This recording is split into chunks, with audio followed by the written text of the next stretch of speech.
I went to the car. I got a chopper. I started shooting. I shot 2 people. I ended up going to jail. Did those 2 people succumb to the injuries or they survived? They both survived. I think one of the girl ended up, I shot a female too, so the girl ended up having to get her leg cut off.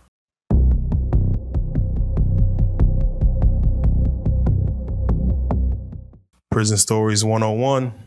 We about to have a very, very special conversation. We got Jackpot in the building, man. What's good? What's good with you, baby? All right? Oh, I'm blessed, man.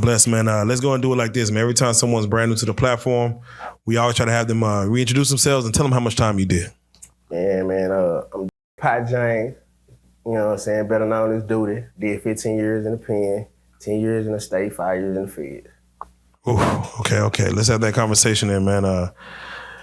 First and foremost, we always like to go through the who, what, when, where, and why, as far as what got you locked up and what, the whole situation. Let's start with the when. What time you did from what year to what year you got out? I did from 10 to 20. Then June 2010, I got out in June 2020, and I got locked up about June 2021 and got out June the 10th, 2026. All right, and when it comes to the where did you catch a charge? What county, what city? And then where did you also serve your time as far as how many units you moved around to? Dallas County, man. I caught my case in Dallas County. I originally went to, I did 6 years on Gibb Lewis. Had a ride case. What I'm saying? We had a ride over there with the Mexicans. And I got shipped to Cofield. And I caught a assault on staff with bodily fluid there, and I got sent to SED, and I discharged my SED from Telford. All right. We normally go to the who next, as far as whenever you go in and you do time, who would you say was affected by you doing time, as far as who? Man, the most loyalist people to you is gonna be the ones that's gonna be affected when you do time. As far as the ones that's in your corner. Because you really, once you go to jail, man, you turn to a bill, turn to a mortgage, you turn to a house note, car note, you feel me? You turn to stress, worry. So, my mother, my close friends, my girl, my kids, you know what I'm saying? I think those are the people who pay for it the most besides me. Man, that's real stuff right there.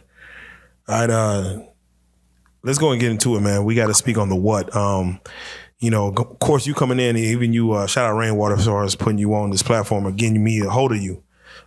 You took a charge where one of boxing greats, they say, Errol Spence Jr., EJ, was part of that charge in which, there's, possibly paperwork out there that, it's got paperwork, you. For sure. Not possibly. Okay, all right. Not possible nothing. All right, so there's paperwork on there that he got you he kind of pointed the finger right then and there. Yeah, he told on me. So let's speak on the what. If you don't mind speaking as far as what was the charge, what happened, what got you to 10 years? We ended up going to a party and going to go crash somebody's party, basically. Some niggas we was beefing with when we was young. Went, started fighting. While we was there fighting, a lot of niggas came outside, ready to hold party. And we was outnumbered. I went to the car, I got a chopper, I started shooting. I shot 2 people, ended up going to jail. Did those 2 people succumb to the injuries or they survived? They both survived. I think one of the girl ended up, I shot a female too, so the girl ended up having to get her leg cut off. Oh, wow. Yeah. So what charge did they hit you with in regards to that? What was the charge on paper? I got 2 aggravated assaults with a deadly weapon, but I was already on the run for shooting somebody in the neck in Pleasant Grove at another party. And, I had a couple burglary cases, pistol cases. So I really had 11 felonies at the time. And I got 2 of them dropped, and I got convicted for 9 felonies. Man. EJ himself, you said y'all would go out there and fight. Was he out there fighting with you? Yeah, he was there. Oh, so y'all throwing hands early on. Nah, yeah. He was there that day fighting with us. The day I went to jail.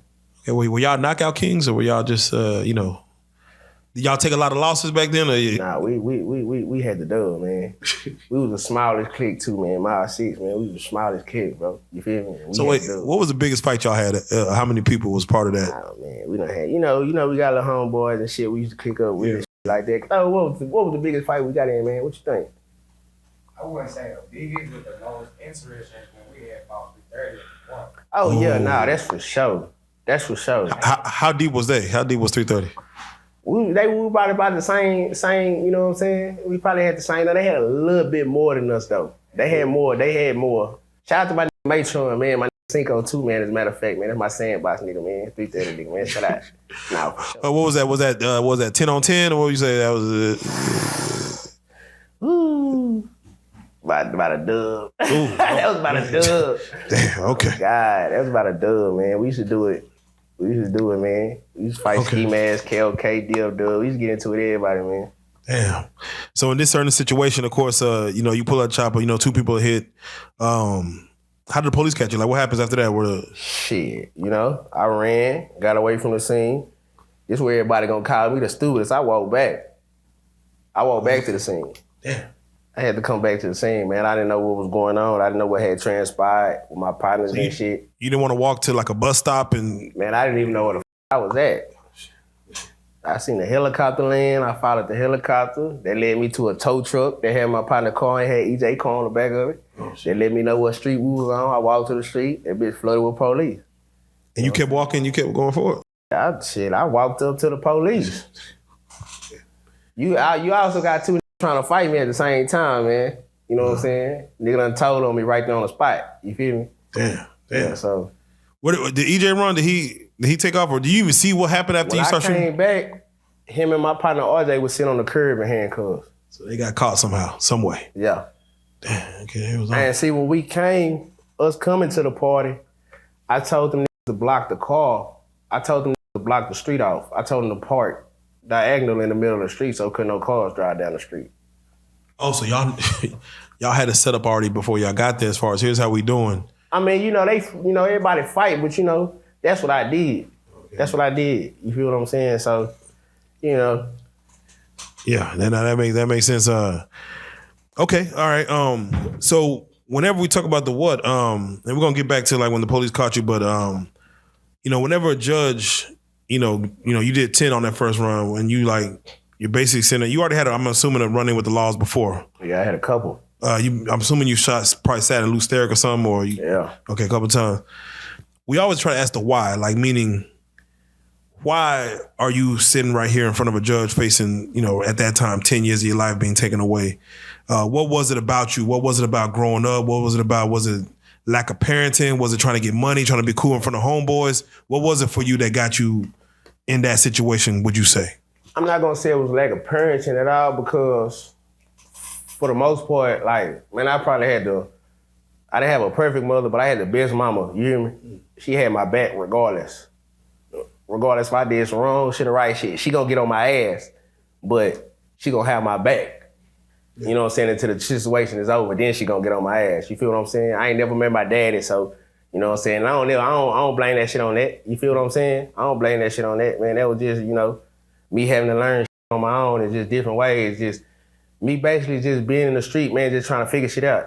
Yeah, I would say, did you have an okay upbringing, or were you forced to get out there in the streets and were you just having fun? Were you just nigga, we fighting for fun, I'm gonna shoot for fun? I mean, my upbringing, man, I moved from St. Charles Apartments to Cedar Hill. It was cool out there, but I feel like my mama used to always tell me, I moved y'all out there trying to give y'all a better scenery and trying to give y'all a better life, you know what I'm saying? But I honestly feel like she kind of was going beyond her means, you feel what I'm saying? Just she really couldn't maintain out there. She used to come home, lights off, white off and shit like that. I ain't get new shoes for school and shit like that. You know what I'm saying? I used to have to steal all my shit. You feel what I'm saying? So she just did the best she could, really, bro. But